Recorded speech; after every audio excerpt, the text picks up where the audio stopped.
You're watching a Channel 98 NBISD TV production.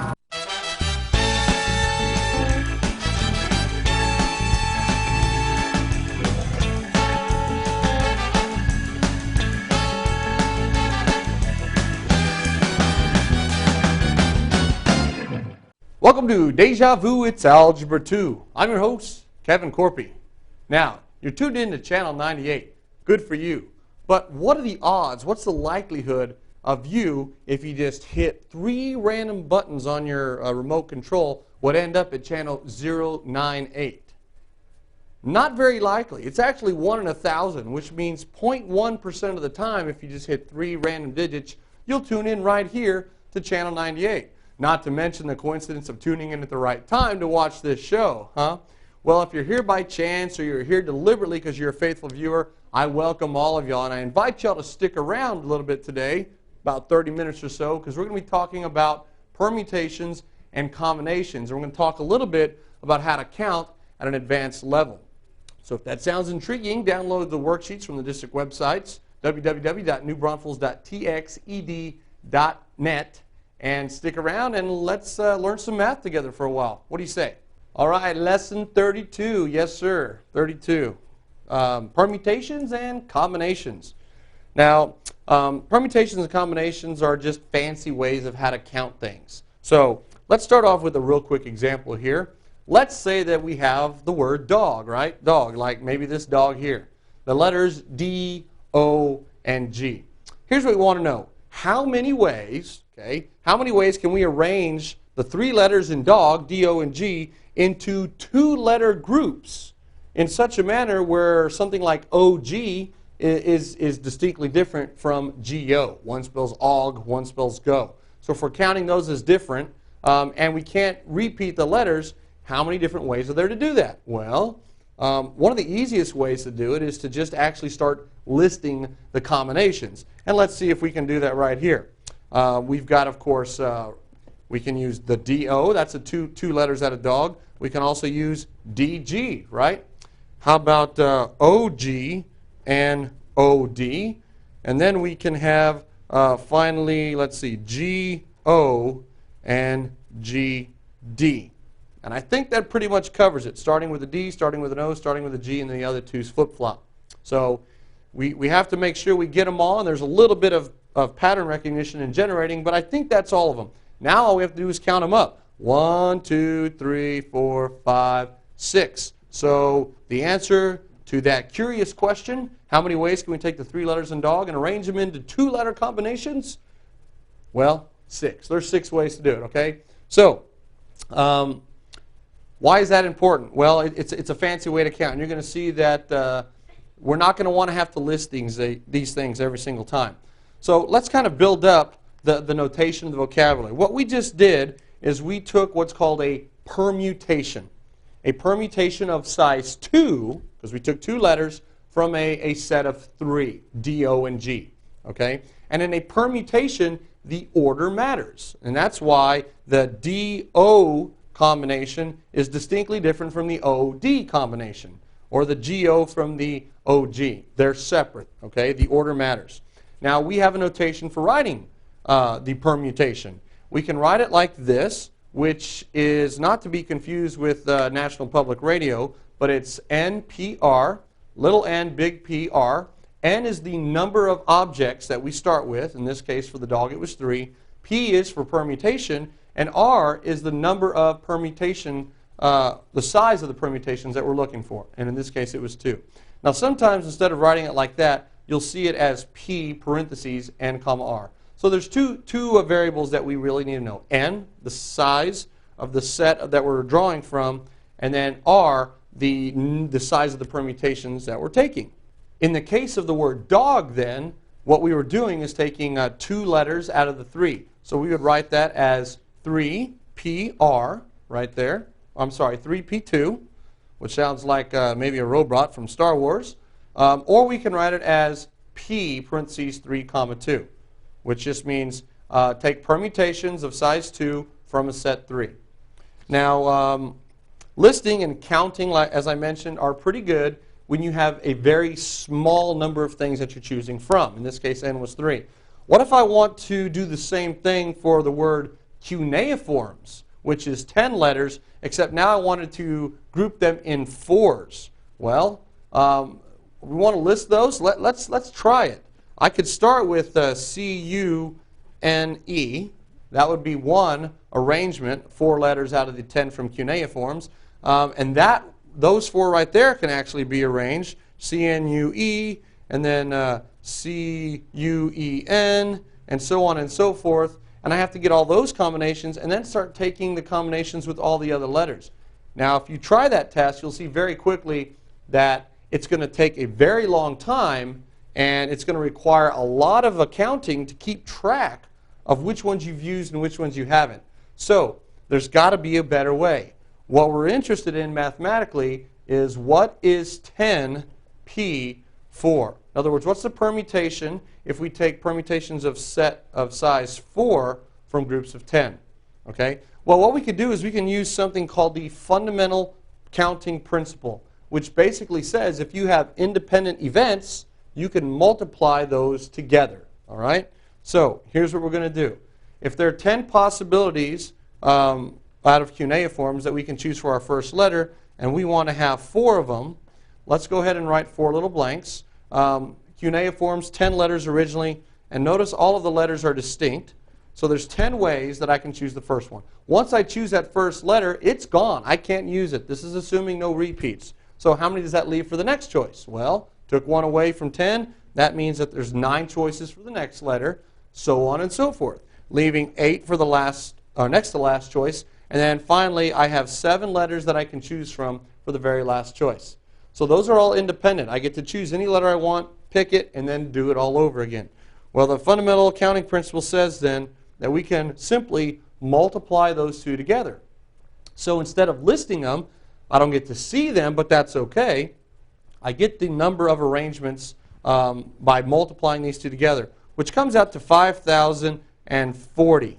Okay? And that number right there should convince you, if trying to list them actually appeared to not, that you really don't want to be listing them. You're going to have to list 4,040 of them. You've got better things to do. So the pattern of multiplying 10 times 9 times 8 times 7 is part of a pattern. We could keep going, but we stop there at 7. It's part of a pattern that's called a factorial. Now let me introduce to you what the factorial function is, because it's a very important function, and it has a lot of uses in upper level calculus and discrete mathematics, probability, and things like that.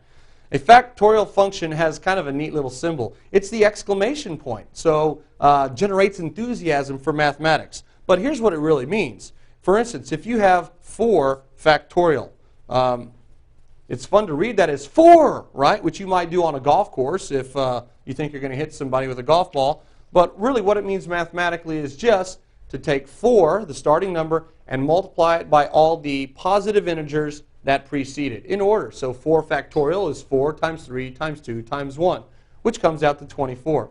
7, or 7 factorial, to be exact, is 7 times 6 times 5 times 4 times 3 times 2 times 1, which comes out to be 5,040, incidentally, the same number we just saw.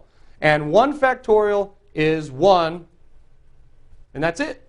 Now, incidentally, it's very convenient to define 0 factorial. It makes the math work out nicely. And 0 factorial is defined to be 1, which brings up an interesting little equation here. 0 factorial then must equal 1 factorial. Okay? However, 0 does not equal 1, which just goes to show you that all things are possible with a little enthusiasm. But that's a totally another show. Okay, so how are we going to develop our pattern now using the factorial? Well, we want it to be 10 times 9 times 8 times 7, and stop. Well, notice 10 factorial then would be 10 times 9 times 8 all the way down to 1.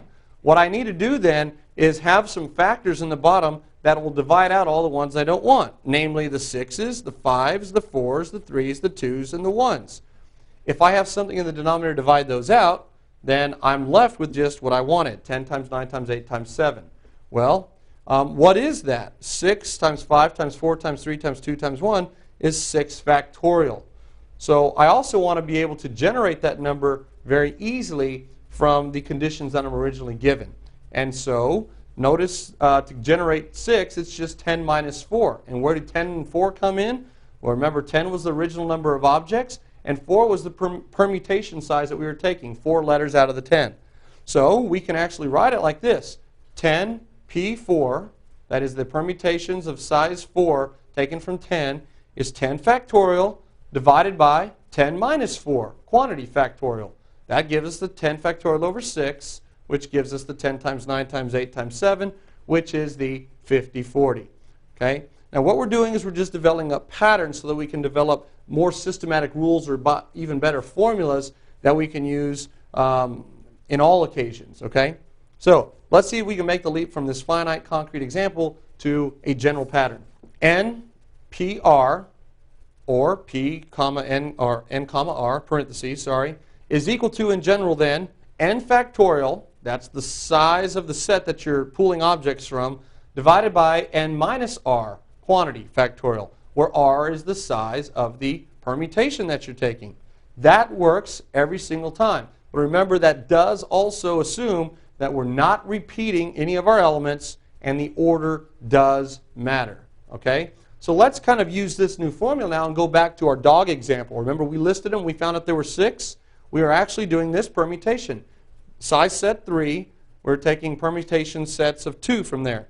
So by the formula, that's going to be 3 factorial, which is my n, divided by 3 minus 2, quantity factorial. Well, 3 minus 2 factorial is just 1, and 1 factorial is 1. 3 factorial, remember, is 3 times 2 times 1, which is 6. So really, by the formula, it comes out to 6 over 1, which is, in fact, 6. And those are the 6 that I listed earlier. So now this formula can be used for any value of n, any value of r, assuming that n is greater than or equal to r. Okay? Let's try out our new formula in an entirely new context. How many different ways can first, second, and third place standings be awarded to a group of 15 contenders? Well, how do we want to do that? Is this a permutation? Does order matter? Or can we just give first, second, third to anybody? No, order matters, right? First place is first place. Second and third are not. Okay? Can we have repeaters? Can one person win first, second, and third place? No. We have one person for first, one for second, one for third, 15 competitors, contenders. So what we're doing then is we're doing a permutation of 15 people, and we're taking a permutation set that is size 3, first, second, and third. So I'm going to use the P parenthesis 15 comma 3. Well, by the formula then, that's 15 factorial all over 15 minus 3 factorial, which is 15 factorial over 12 factorial.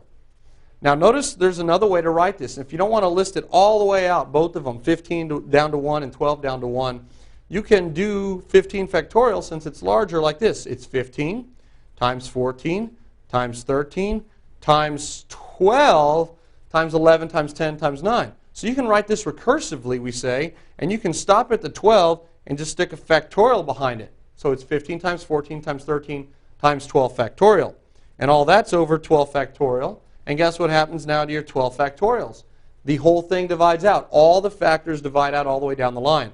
And we're just left with 15 times 14 times 13, which comes out to be 2,730.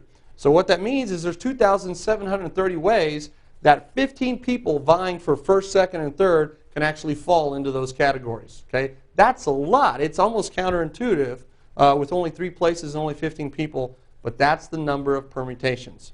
Okay? Now, there's another way to enter the factorial button on your calculator. There is a calculator command for the factorial button, and it's real easy to find. All you have to do is click the math button, and then click to the right 1, 2, 3 times, or click to the left once. And you'll be at the probability, the PRB menu. And then if you scroll down to number 4, or look down to number 4, there's your exclamation point, which is really, in the mathematical context, the factorial symbol. So it's math, probability, number 4. And that's an easier way to actually enter in the numeric expressions when you have factorial. Okay, let's look at this example. Let's say that we have a lock right here, and let's say that it has 4 different sliders on it, and you're trying to crack the combination to that lock, okay? Each of the sliders have the numbers 0 through 9 on it. How many attempts do you have to try before you are guaranteed to open it if you don't know the combination? Is that a permutation? Well, actually, yes it is, because the order matters. If the combination is 1, 2, 3, 4, then putting in a 4, 3, 2, 1 will not open the combination. However, we are allowed to repeat in this case, right? The combination could be 3, 3, 3, 3, right? We can actually reuse values. So we can't use our fancy formula for this one because we have repeating. But we can still use the fundamental counting principle, and that is this. We have 1, 2, 3, 4 different things that we have to crack, essentially. And how many different ways can we select the first one? 0 through 9, that's 10 digits. So there's 10 ways to use the first one. Well, the second one now, we can actually reuse the number from before. So there's, again, 10 ways for that one, 10 ways for this one, and there's 10 ways for that one. So that's going to be 10 to the 4th, which is 10,000 different combinations for that one lock. So if you didn't know the combination, if you kept track of all of them and went through and did all 10,000 permutations, you would eventually open that lock, okay? And you'd get to the secret inside. But shame on you for breaking into people's things. Now, this is the same idea behind flipping to random channels by pressing numbers, okay? You can actually punch in channel 333. So this is the same attempt. The likelihood of punching 098 out of 3 numbers is 10 times 10 times 10, which is 1 in 1,000. So not very likely that you can land here by chance, but probably very likely that you land here on purpose, right? Yeah. Whew, all that counting has made me tired. I need a real quick break. Why don't you take one too? But don't go away. Stick around, watch these public service announcements, and think of this when you're gone. What do you have if you have 25 apples in one hand and 10 apples in the other hand? The answer when you get back.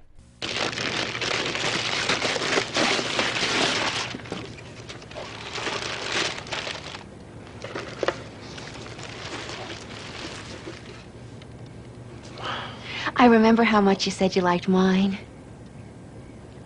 Oh.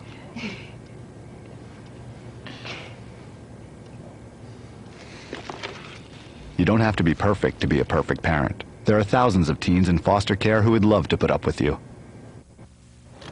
Dimes are shiny and round. Nickels are also round. Dollars are not round. Dollars are rectangles. What can I buy with 2 rectangles? A bus ride. You're right. Good job, honey. When you talk with your child, you build vocabulary, and learning starts long before school does. For more tips, go to bornlearning.org. Welcome back to Deja Vu. It's Algebra 2. I'm your host, Kevin Corpy, counting with you today. Counting things by way of permutations and combinations. Speaking of counting, did you get the answer to the question? What do you have if you have 25 apples in one hand and 10 apples in the other?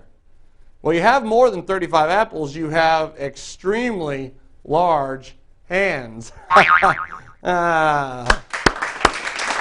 that one out. Let's get back to the math. All right, so we got permutations out of the way. Let's take a look now at the other type of ways to count things. That's combinations. Now, in the English language, we kind of use the word combination very loosely, like my diet consists of a combination of fruits and vegetables and dairy and grains and math, right? But you're not really concerned with the order in which I eat those. And I can actually eat those in any order, and the context of my sentence still makes the same. For instance, I could say that my diet consists of a combination of poultry, milk, math, and cheese, right? And I can eat those in any order. But it's got to have math in there for me. But I can also use it in the sense that I did above in this example with the combination. I could say the combination to the safe is 1496. And in this case, the order does matter. So out in the real world, you throw the word combination around. Sometimes order doesn't matter. Sometimes order does matter out in the real world. Well, that's not true with mathematics. In mathematics, we have to be much more precise than that. So a combination in mathematics is basically a formal definition of an arrangement where order does not matter. Okay? A permutation, remember, order did matter. A combination mathematically, order doesn't matter, which means in the dog example, the arrangement of DO and OD were separate permutations, but for a combination, it's like you have a D, you have an O, that's one combination. They're essentially equivalent. It's like going to a fast food restaurant and ordering a combo, a combination. You get fries, you get a burger, you get a drink, right? You can get handed them through the window in no particular order. You can eat them in no particular order. Combinations, order doesn't matter. Permutations, it does. So if you go back to the example about finding the combination of this lock, where the order actually did matter, if you were interested in opening it, it really should be called a permutation lock instead of a combination lock, right? So think of permutation as a P, position matters. Permutation, position matters. Combination, it doesn't. Here's a nice example that many of y'all could probably relate to that involves combinations rather than permutations. It's a lottery game, okay? Lotteries are built around the idea of a combination. You go in usually, and there's 50 or however many numbers, and you have to select one number, and then another number, and another number. But you can select them in any order as you're bubbling them in. And as when the numbers are drawn, they come out of the hopper in a random order. You don't have to get the numbers in the order in which they're drawn. You just have to have those numbers. And so we're going to do like essentially a pick 50. There's 50 things that we're going to draw from, and I'm sorry, a pick 6, I guess, out of 50. So we're trying to draw the correct 6 numbers out of 50. That's a combination because the order does not matter. Now, the formula for a combination is going to look similar to a permutation. It's going to be NCR, where n is still the size that we're drawing from and r is the number we're choosing. We can also write that as C, parenthesis, n, comma, r, but there's another way to write it, and it almost looks like a fraction in parentheses. It's n over r without the little division bar. And we can actually say that as n choose r. Okay, it's kind of a shorthand way to write it. And so what we're interested in here is we're interested in 50 choose 6. That's what we want. Well, what's the formula for that? A combination is in general going to be smaller than a permutation, because a permutation, remember, we have distinct ordered elements that matter. A combination, an O and a D and an O are the same thing, so it has to be smaller. Here's the formula. Let me show you right here. The formula for a combination is still n factorial, and it's still over n minus r factorial. That's the permutation. But what we have to do is we have to essentially divide out all the permutations of the set R that we're choosing. Okay? And so we'll have to divide by an R factorial, and that'll essentially divide out like the OD and the DO and all those things that are equivalent. All right? So here's our little formula. Now that we have that, we can figure out what are the odds of winning the lottery by yourself, picking the one correct combination of 6 numbers from 50. Well, that's 50, choose 6, so that's going to be 50 factorial all over 50 minus 6 factorial all over 6 factorial. And here's where your calculator could come in handy if you use the factorial button. I'm going to simplify just a little bit. That's 50 factorial all over 50 minus 6, which is 44 factorial, 6 factorial. And if you punch that into your calculator, you will see that that answer comes out to be 15890,700. That means that there are 890,700 different ways to choose those 6 numbers from 50. So what's the probability of you picking the correct 6 numbers? Well, it's 1 out of 15.890 or 15,890,700, which comes out to be pretty darn small. That comes out to 0.1234563%. Okay? A very, very small likelihood. In fact, you are 23 more times likely, statistically speaking, to be struck by lightning than to win the lottery. Okay? Get struck by lightning 23 times, and then maybe you're up for the lottery. Okay? So it's very, very slim odds. But it all comes down to a combination. And of those 15, 1 out of that many is the correct one. So very slim odds. Deja Review. All right, today on Deja Review, we're going to kind of visit the state of Mississippi. You remember trying to spell that when you were young? M-I-S-S-I-S-S-I-P-P-I. It was trick enough just to spell it. Well, guess what we're going to do with Mississippi? We want to figure out how many unique permutations there are of the word Mississippi. And remember, permutation is where order matters. Now, something very interesting comes up in this case, because if I have it written like this, and I have a permutation, let's say, of M-I-S-S, and I'm using the first S and then the second S, what if I switch the S's around? Well, now it's M-I-S-S, but now it's M-I-second-S, first S. You're at home saying, what's the difference? It's still M-I-S-S. And you're exactly right. This is a case where you have indistinguishable objects. Oops, let me try that again. Indistinguishable. That's a tough one to write while you're speaking. Indistinguishable objects, which means you have repeated letters. We have essentially 4 S's, 4 I's, and 2 P's. Okay, only 1 M though. So some of those permutations are going to essentially be equivalent because we can't tell them apart. And so again, we can't use our fancy little formula of n factorial over n minus r. Plus, in this case, I want to use all the letters of Mississippi. There's 11 of them.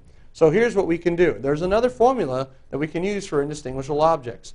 Assuming we want to use all 11 letters, it's going to be 11 factorial divided by, and now all we have to do is similar to what we did for combinations. All we have to do is divide out the number of equivalent permutations of all the letters that are in there.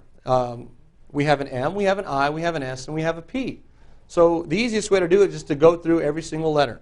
How many M's do we have? We have the 1. So I'm going to divide that through by 1 factorial, which is kind of silly because there's only one way to write the M, and it's M. All right? So it's 1 factorial, which is 1. But at least I've considered it. The next letter is I. How many I's do we have? Well, we have 4. So I need to divide out the 4 factorial, which is the number of ways to arrange those 4 indistinguishable I's. How many S's do I have? Well, I also have 4 S's, so I'm going to divide through by 4 factorial. And then finally, how many P's do I have? I have 2 P's. So there's 2 factorial, or 2 ways to arrange the P's. First P first, second P second, or first P second, second P first, right? Yeah, okay. Well, this right here goes through, and we have 4 plus 4 is 8, plus 2 is 10, plus 1 is 11, which is the numerator. So we've gone through and divided by the number of occurrences of each of the indistinguishable objects. And now we go to the calculator. And if you're going to use your factorial, we'll probably want to put all those in parentheses down below. And that comes out to be 34650. So there's still 34,650 ways to arrange the letters of Mississippi, which is substantially large, but it is still considerably smaller than if we were trying to arrange the letters in an 11-letter word where all the letters were different. That would come out to be 39, almost 40 million, which is substantially larger. So again, a neat little example. M-I-S-S-I-S-S-I-P-P-I, arrange those 34,650 unique ways. Kind of fun. Well, unfortunately, we are out of time again this week on Deja Vu. It's Algebra 2. But remember that everything we do on this show is math, and math can be mastered with a simple combination of hard work, perseverance, and patience, of which there are 6 permutations. Who knew counting could be so much fun? Till next time, I'm Kevin Corpy, reminding you to do your homework.